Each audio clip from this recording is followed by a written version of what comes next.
Hey there, Sharon Horne-Ellstrom here. Welcome to day 1657 of What You Up To Now. This is the segment I document my journey, primarily my business journey, transitioning from the offline corporate world of business to the online world of business. Some of the lessons I've learned, some of the experience I've had, and then what I'm doing. And this originally started to document what I was doing online, but then I was like, okay, well, offline and online businesses are similar in a lot of ways, yet they're different. So what lessons can I share from both experiences? And not both, I guess I've had hundreds and hundreds, if not thousands and thousands of experiences.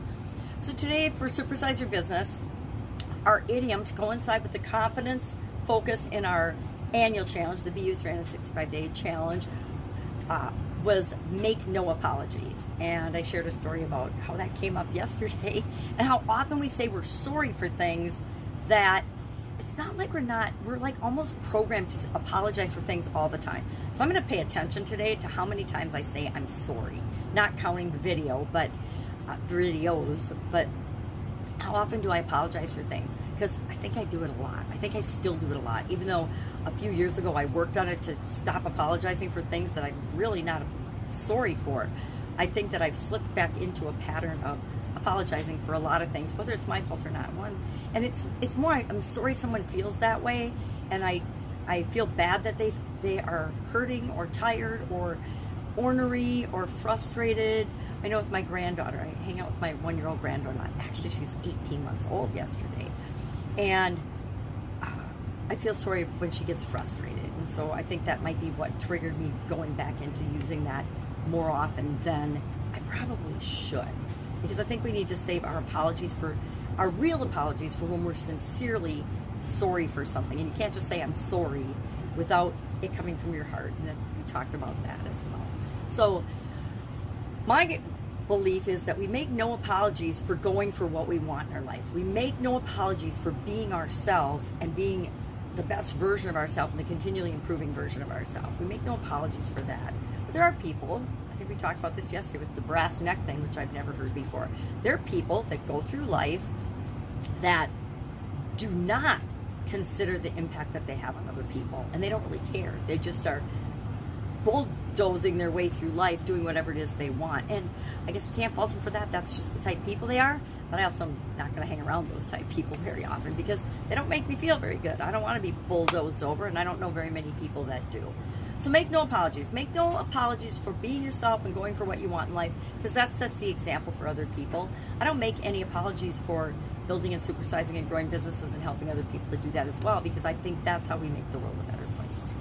Our topic for the annual challenge today was along the lines of confidence. Are you a yes or a no person? And we talked about reasons to say no, because there are really solid, good reasons to say no to things. And then we also talked about reasons to say yes and the advantages of saying yes. And then we discussed how to not say yes, or how to stop saying yes when we really know we ought to say no. And I adopted, when my kids were little, a no first policy. And I did it selfishly to buy myself time to make a decision and really consider the ramifications of the thing that they were asking about or the experience they wanted to have, or the thing they wanted to do. And that gave my mom brain a few minutes to think about, well, do I really want my daughter or my son to go do this? What's the cost in terms of opportunity, in terms of safety, because I always had a safety first policy. What could possibly happen that could hurt them, and how can we prevent that from happening, etc. But it gave me time to make a more kids always want an immediate response, right? So I said, okay, I tell you maybe, you're going to be upset, so I'm not going to say yes immediately. So you want yes, maybe, or no? And then they ended up learning that I would say no, and then almost 90+% of the time I would turn around and then say, yes, you can do this if A, B, C. If the parents are there, you can go. If there's an adult responsible adult that's going to be hanging out with you, you can go skateboarding, you can go play paintball, etc., whatever it happened to be at the time. So great, I think really good topics today. And I don't believe that any of us are one thing or another ever, much less can we categorize ourselves as one thing or the other. I I call myself a no person because I still use my no first policy. And now I ask myself questions pretty quickly and automatically.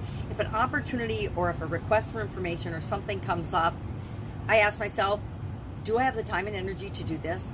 Does it match with what I am working on, what I'm doing, where I'm going in any area or aspect of my life? Does it fit with my long-term goals? If it's going to contribute to my long-term goals, if I have the time and energy, if I have the desire, if I want to do it, then I'll probably say yes. If it doesn't fit with where I'm going or what I'm doing, I get invited on people's podcasts or summits and things all the time. But I only say yes to the ones that match my long-term goals and objectives and where I want to go and how I want to show up in the world. Talking a lot of topics, but I don't want to show up everywhere on everybody's stuff because it doesn't make sense. It's not worth my investment of time and energy, because it takes time and energy to participate, right? Yeah. You're thinking, oh, I just have to answer some questions. I'm like, yeah, that's fine. But if it's for an audience that I have no intention of ever or no desire to reach or serve, I'm not going to do that podcast. I'm not going to do that interview. I'm not going to do that article, etc. So those are our topics today. Helping my mom move. She's downsizing to one home. She had 3 last summer, and she got rid of one. And then this summer she has 2, and she's downsizing and just going to have her Texas house from now on, which makes sense. If I can help you in any way, just ask, hit me up. You can direct message me on this post, or if you're listening to me on Facebook, that is. Otherwise, you have to Vox for me at pajamagramma@gmail.com, or find a way to search me and find me. I am not hidden. I'm easy to find.